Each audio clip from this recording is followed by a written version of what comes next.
abogado si PBA Commissioner Noli Ayala dahil sa pakikipagrelasyon sa isang babaeng may asawa. Nagpapatrol si Mariton Pacheco. Tanggal sa pagkaabogado si PBA Commissioner Jose Manuel Ayala dahil sa imoralidad.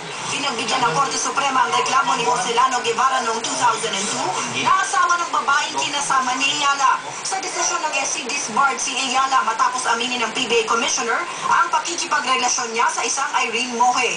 Ipinakita pa sa desisyon ang love letter ni Ayala sa babae noong araw mismo ng kanyang kasal sa complainant kung saan iginiit niya ang wagas na pagmamahal para sa babae kahit na ikakasal ito sa iba.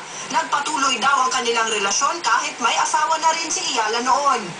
Attorney Ayala carried on an extramarital affair, no, with a married woman. He showed disrespect for an institution held sacred by the law. No? Sa kanyang depensa, ikinatwira ni Ayala na hindi naman daw iskandaloso ang kanilang relasyon at patagon naman ang kanilang pagsasama.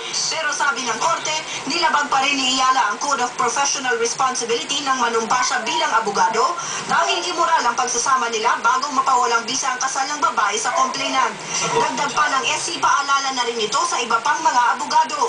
This is a strong message, to the members of the bar that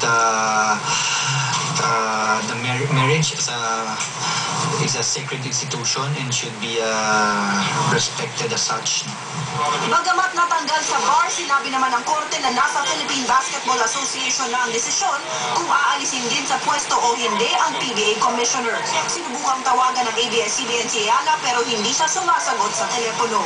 Mariton Pacheco, Patrol ng Pilipino.